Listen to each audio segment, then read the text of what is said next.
1 Makabeo 12.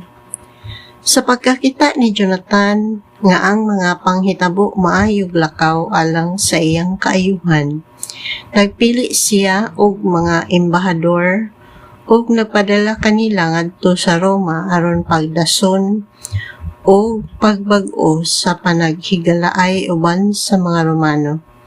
Nagpadala usab siya og mga sulat nga may samang mga mensahe ngadto sa Esparta o sa ubang mga dapit. Ang mga embahador na ngadto sa Roma diin gidawat sila ngadto sa hawanan sa Senado ug mitaho sila nga ang Pangulong Pare nga si Jonathan ug ang nasod nga Hudeo nagpadala kanila aron pagbag-o sa unang mga bugkos sa panaghigalaay ug panag-apin sa Roma. Gisangkapan sila sa mga Romano ug mga sulat alang sa mga awtoridad sa matag nasod nga ilang agian. Nagpasalig kanila nga dili sila hilabtan inig-agi nila diha sa ilang pagbalik ngadto sa yuta sa Judea. Ania ang usa ka kopya sa sulat ni Jonathan nga iyang gisulat ngadto sa mga taga-Esparta. Si Jonathan ang Pangulong Pare ang nasudnong konseho sa mga pangulo, ang mga pare ug ang uban sa katawhan sa Judea ngadto sa among mga kaigsuonan sa Esparta. Kumusta? Sa unang mga panahon, ang inyong hari nga si Ario nagpadala og usa ka sulat ngadto sa among Pangulong Pare nga si Onias nga nagsaysay nga ang atong duha ka nasod naghigalaay sumala sa gipakita sa kopya nga gipauban. Gidawat ni Onias ang inyong embahador uban sa bug-os nga mga pagpasidungog o giila niya nga nakadawat siya sa inyong sulat nga nagpahayag sa atong panag-abin o panaghigalaay.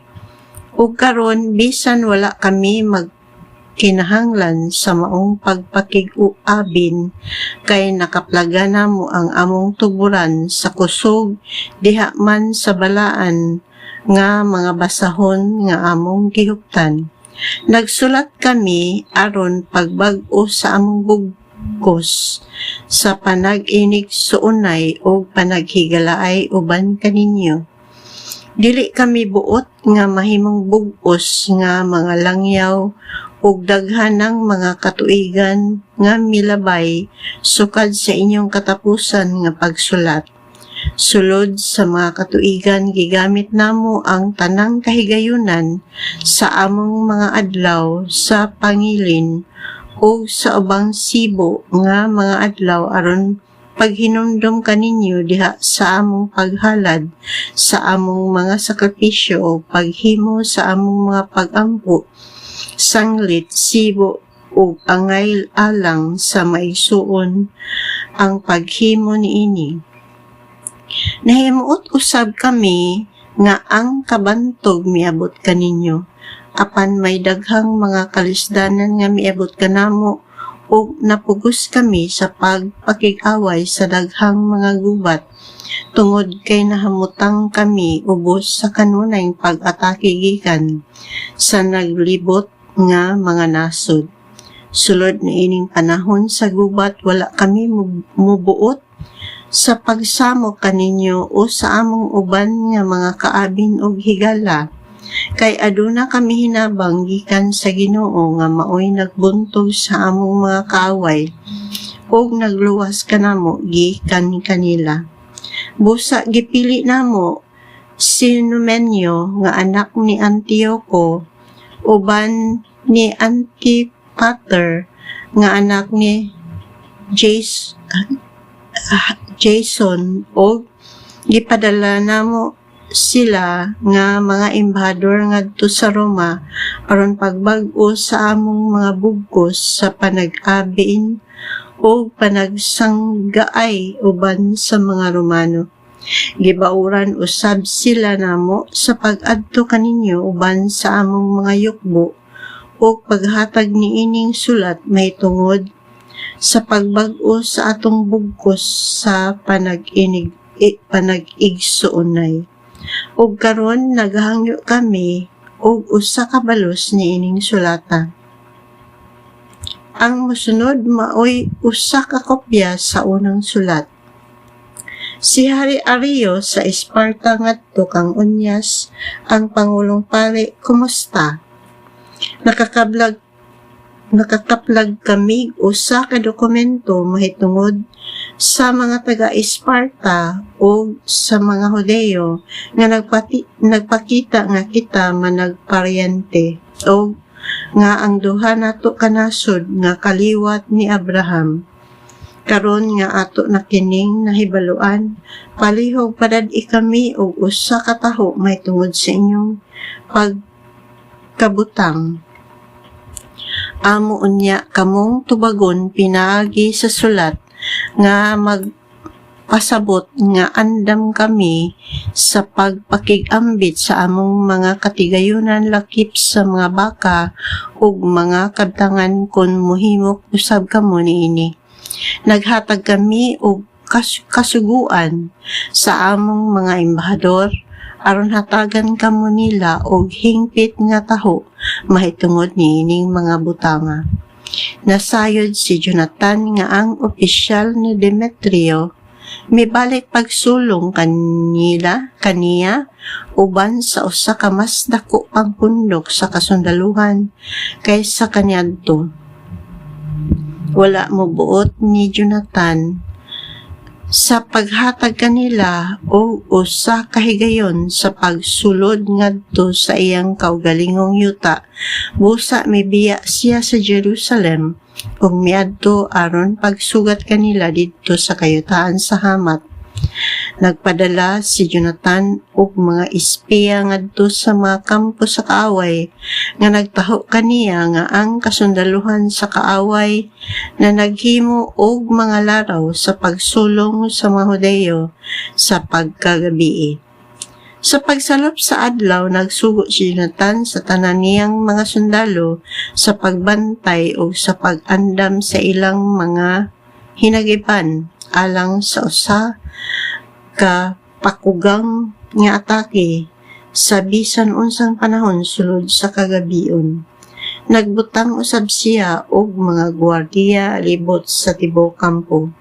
Sa pagkasayod sa mga sundalo sa kaaway nga si Jonathan ug ang iyang mga tawo andam sa gubat, nangalisang sila og nagkatibulaag pagdagan og biyaan nga nagsiga ang ilang mga kalayo sa kampo. Si Jonathan ug ang iyang mga tawo nakakita sa mga kalayo sa kampo apan wala makaamgo unsa ang hitabo hangtod sa pagkaugma sa buntag. Unya, migula si Jonathan aron paggukod kanila apan wala siya makaapas kanila tungod kay nakatabok naman sila sa suba sa Eliotero. Unya, miliko si Jonathan og misulong sa usa ka tribo sa mga Arabo nga ginganlag mga Sabadeyano. Gibuntog niya sila o gipanakmitan sa ilang mga kabtangan. Unya, gibungkag niya ang ilang kampo ug miadto siya sa Damasco ug nagsusi sa tibuok kayutaan nga diha sa agyanan. Samtang hitabo kini, si Simon migula usab alang sa usa ka gubat o nakairog hangtod sa Askalon o sa silingan nga mga kota.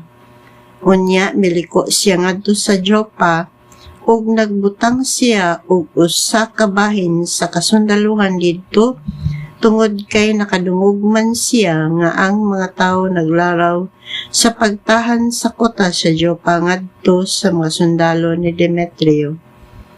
Sa paghibalik ni Jonathan, mitawag siya sa konseho sa mga pangulo ug naghimo siyag mga laraw uban kanila aron pagtukod og mga kota didto sa Judea aron patasan ang mga paril sa Jerusalem, ug aron pagtukod og usa ka hataas nga paril aron mahimulag ang kota sa syudad. Nagpalain kini sa kota aron ang mga kaaway dili na makahimo sa pagpalit o sa pagbaligya o bisan unsa. Ang mga tawo naghiusa sa pagtrabaho aron paglig-on sa mga panalipod sa syudad tungod kay usa ka bahin sa paril sa silangan nga buyon sa walog sa Kidron naguba ug ang bahin sa Kapenata nagkinahanglan nga ayuhon. Gibag-o usab pagtukod ni Simon ang lungsod sa Adida sa tiilan sa mga bungtod. Gilig-on niya kini og gitukuran niya og mga ganghaan nga may trangka. Unya naglaraw si Tripo og usa ka pagsukol batok kang Hari Antioco aron makahimo siya sa iyang kaugalingon nga hari sa Syria. Apan nahadlok siya nga si Jonathan dili mo yon ini og makigubat batok kaniya aron pagsanta nini.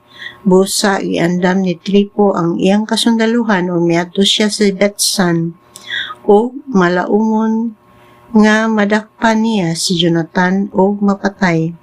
Apan si Jonathan miadto usab sa Betsan uban sa 40,000 ka maayong pagkabansay nga mga sundalo. Sa pagkakita ni Tripo sa kadako ang pundok sa kasundalohan nga gidal ni Jonathan, kuyog kaniya nahadlok siya sa paghimo og bisan unsang lakang. Busa gidawat niya si Jonathan uban sa tanang pasidungog. Gipaila-ila siya ngadto sa tanan niyang magtatambag. Gihatagan siya og mga gasa ug nagsugo siya sa iyang mga magtatambag ug mga sundalo sa pagtahod kang Jonathan sama sa ilang pagtahod kaniya. Gipangutana niya si Jonathan, nganong gisamok pa man gayud nimo kaayo pag-ayo kining mga sundalo nga wala man kita managgubat? Nganong dili man nimo sila papaulion? Pagpili o pipila ka mga tao nga magpabilin uban kanimo ug unya uban ni ako ngadto sa Tolimais. Itahan ko kanimo ang syudad ingon man ang uban nga mga kota o ang mga tropa o ang tanan nga mga opisyal. Unya matalikod ako og mugikan. Sa pagkatinuod mo o kanay katarungan ngano nga aniya ako dinhi. Si Jonathan mituo kaniya og misunod siyang tambag. Gipauli niya ang iyang mga sundalo ngadto sa Judea. Nagpadala siya og 3,000 kalalaki ban kaniya apan gibilin ang 2,000 kanila didto sa Galilea. Samtang 1,000 lamang ang miiban kaniya sa nahibiling nga panaw. Apan sa paghisulod ni Jonathan sa Tolemais, gisirhan sa mga tao sa syudad ang mga ganghaan, gidakop siya o gipatay ang tanan nga mikuyog kaniya. Nagpadala si Tripo og mga sundalo nga naglakaw og nagkabayo ngadto sa Galilea o sa walog sa Jezreel aron pagpatay sa nahibilin sa mga sundalo ni Jonathan.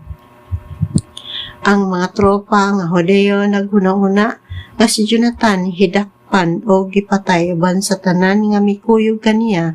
Busa nagdinagsigay sila sa usag-usa ug nanggula nga hinan-ay alang sa gubat. Sa pagkakita sa kasundaluhan sa kaaway nga ang mga Hodeo andam sa pagpakig-away alang sa ilang kinabuhi, nanagan sila pagbalik. Unya, ang mga sundalong Hodeo na malik nga walay kabilinggan ngadto sa Judea, apan nangalisang sila pag-ayo. Ang tibok nasod nagbangutan sa hilabihan o naghuna-huna nga si Jonathan ug ang tanan niyang mga tawo gipatay. Ang tanang naglibot nga mga nasod misulay dayon sa paglaglag kanila. Naghuna-una sila nga ang mga Hudeyo wala na'y pangulo o mga kaabin o nga miabot na ang panahon sa pagpuo kanila o pagtapos sa ilang kasaysayan.